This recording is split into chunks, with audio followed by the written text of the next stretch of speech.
Good morning, St. Francis, and good morning, people of God. It is Monday, the 22nd day of the month of September 2025.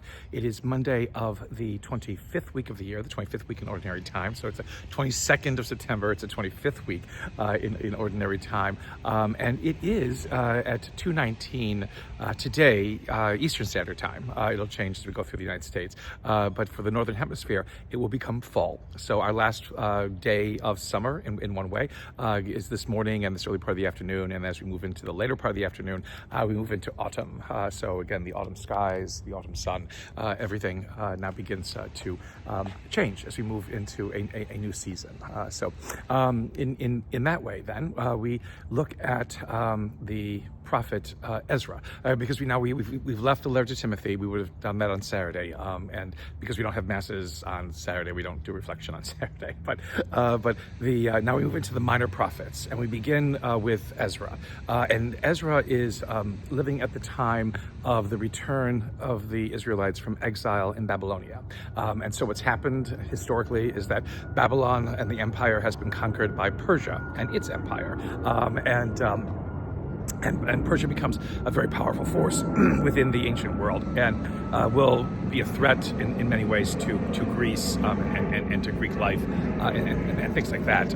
But for the Israelites, the conquering of Babylonia by Persia and by Cyrus the Great has now enlightened Cyrus. And again, the Holy Spirit, has it been God, has it been some message from God, to basically tell the Israelites it's okay to return back to Israel, to build a shrine to honor their God, and thereby be good subjects for Cyrus and the empire. And so this is what Ezra begins to recount. And so this is what's happening.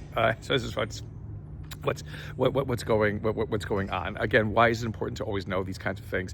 Because again, it shows us that this person who was not a Jew, not an Israelite, someone who did not believe in only one God, can be used by God, can be an instrument of God to finally bring to pass what God has promised Israel all those many decades that Israel had been in exile in Babylon. And again, in exile in Babylon because of its disobedience.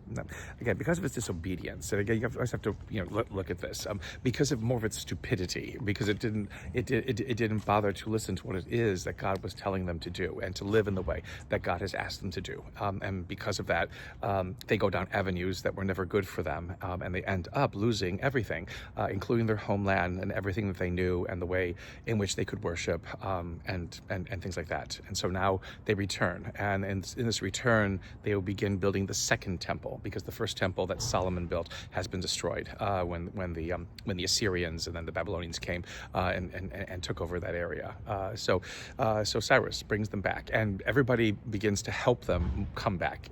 Ezra says, whether that's true or not, people are probably just happy not to have the Israelites, and their practices, which were very different than their own, kind of around them anymore. And so, but it's the idea that they give them all these gold and all kinds of resources and all kinds of precious metals and what have you, to go back and to build the temple. And so Israel's going to do that, and so we'll see what happens after a while. But moving now into the book of Ezra, the Gospel for Luke today basically speaks about if you have an idea, if you have something that is good, if you have something that's going to cause life and something to shine within this world, well, why would you keep it under a bushel? Why would you not let the world see it? And Jesus again is talking about who we are as human beings first and foremost. So whatever talents we have, whatever skills we have, whatever we can give, to help this world along its way, should not be something that is basically just kept to ourselves, or even kept to those who we like in the small groups that we are a part of. But it should be something that is meant to be seen, is meant to be shared. And when you do that, the return back to you will be great, because you have shared what is good and wonderful about yourself, so that others might be able to experience their own goodness and their own wonder and their own beauty. The reciprocal nature again of living this life of not just faith, but a life as a human being. The more that we give to each other, the more that we enter into each other's lives, the more that we share with each other, the more we grow. and the more wonder and beauty we see in this world, and the more we begin to trust, again, in God's presence and in our own abilities to reflect that presence to others. A blessed last day or last morning of summer, St. Francis and people of God, and a glorious autumn to you all. May the Lord give you his peace.